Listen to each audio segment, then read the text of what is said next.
Shabbat Shalom. Thank you for joining me for another week.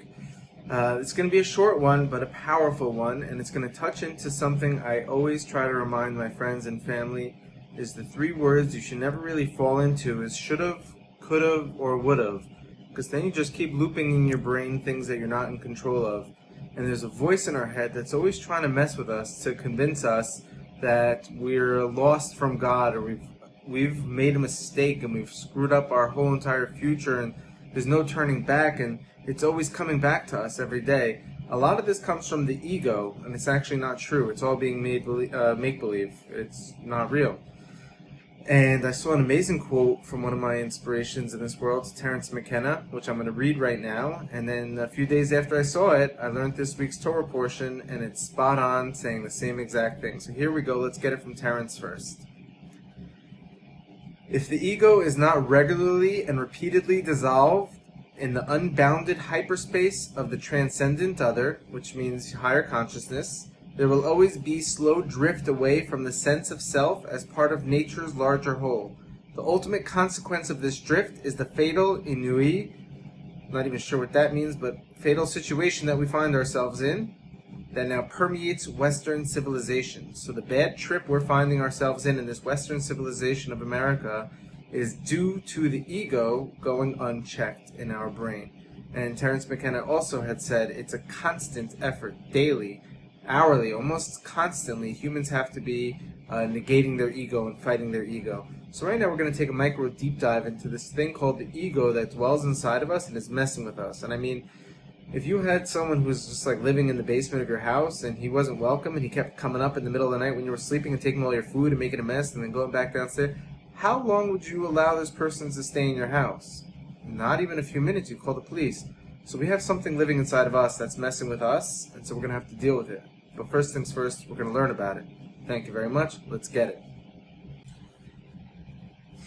Parshat Ki Teitzei, in memory of my father, Shimshon ben Shalom, Deuteronomy 25:19. Therefore, when your God, Hashem, grants you safety from all your enemies around you, in the land that your God, Hashem, is giving you as a hereditary portion, you shall blot out the memory of Amalek from under the heaven. Do not forget. Now, Amalek was the first nation that attacked the Israelites after we left Egypt. Very, very, very dark, disgusting nation that raped little kids and did human sacrifice, horrible people. And the purpose of the people of Israel, like one of our missions, was get rid of these guys. They can't be on the earth. We can't share on earth with them because they're just going to be doing sick things to little kids, and hurting people for thousands of years. So God says, get rid of them, erase their memory. And then it says, do not forget. Let us infer from the above words, which would seem to imply that the intent of the verse is to command us to erase Amalek from the world and to destroy and wipe out their memory. If so, the verse should have said, erase the memory of Amalek and forget them. Instead, our verse says to wipe them out and do not forget. It's like, erase any memory of them, but don't forget. Well, which one is it? Erase their memory or not to forget about it? What's going on here? So it's something else has to be hidden within this verse. We're going to find out right now. This seems like a contradiction to us. To fully wipe them out, we must also forget about them. So why are we not forgetting?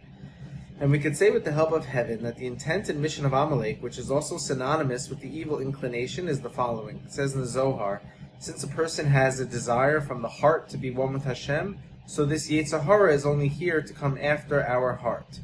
The evil inclination tries to separate the children of Israel from their attachment to Hashem through the strategy of entering the attribute of forgetfulness into our hearts. So we forget Hashem and His Torah, God forbid. And He comes at people with all forms of trickery, which is hinted to in His name Amalek. As the numerical value of Amalek is the same as the Hebrew word Ram, meaning elevated.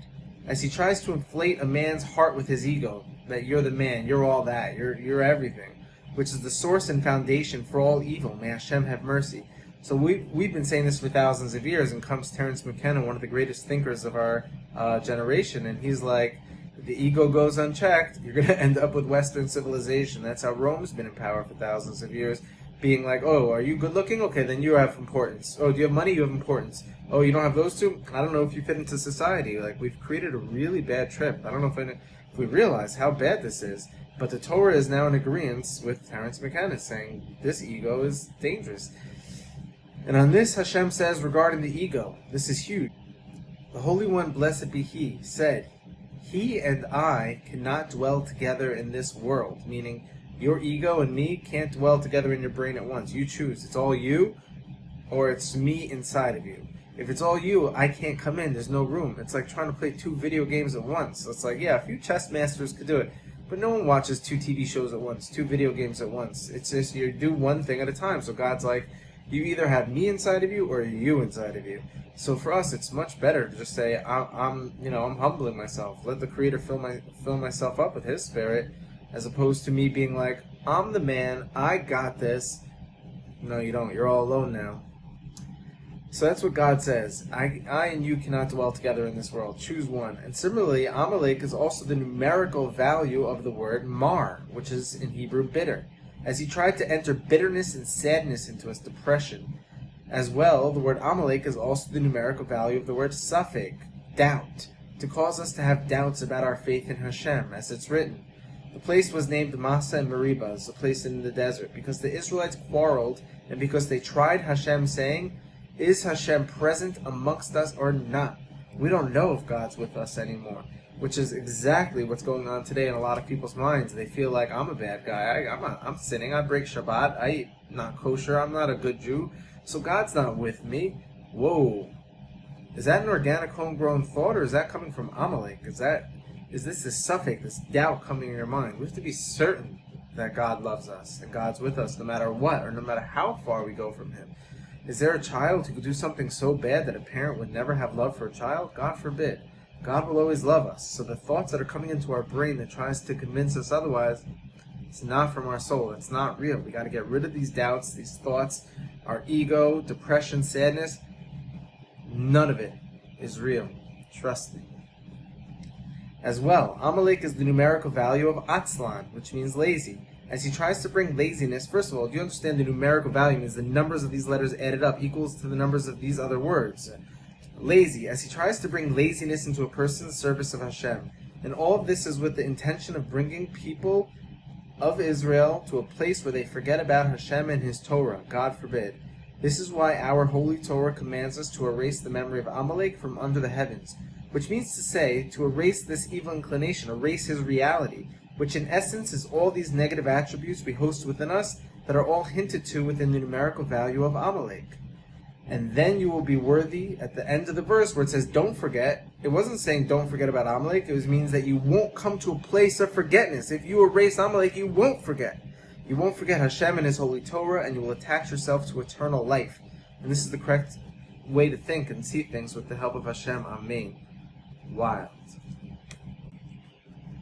I just want to end off saying that the Yetzer Hara is not such a bad guy after all, this evil inclination. At the end of the day, if we learn about it, and I'm happy to answer anyone's questions who wants to learn more about it, the soul, humanity, we manifested this Yetzer Hara. We wanted it. We wanted to have this challenge. We wanted to have something that would spar with us and help us grow.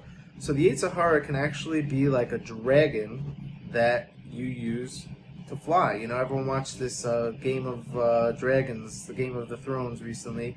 Everyone's talking about it. And you know, if you look at a dragon, there's 2 things you could do with a dragon. One is you could run because it's going to burn you and eat you and destroy you and make your life miserable. Or you could actually have this relationship with the dragon where he works for you, where you're flying on the dragon's back and you can do whatever you want. You can do 360s in the air, you could cook steak, whatever you want to do with the dragon. It works for you. And this is the same thing with the evil inclination. So instead of like fighting it, like Bruce Lee says, like when a punch comes, don't block it, like channel it, like move it. You'll break your hand if you block the punch, but if you move it, you'll have a lot of ease just with a little movement. So we have to take this evil inclination in us and figure out how to use it to serve our best interests, to enjoy our place in this world, and to make sure everyone can enjoy their time in this world. And that's for a whole nother lesson, but just, let's not write them off as evil. We're just allowing it to act as evil inside of us. So we just have to keep our guard up, stay strong out there, stay humble, super important. Make room in your body for the creative universe to dwell within your thoughts, and you'll see a lot of bounty and blessing come into your life. We should be worthy. Over and out. Shabbat Shalom. Thank you.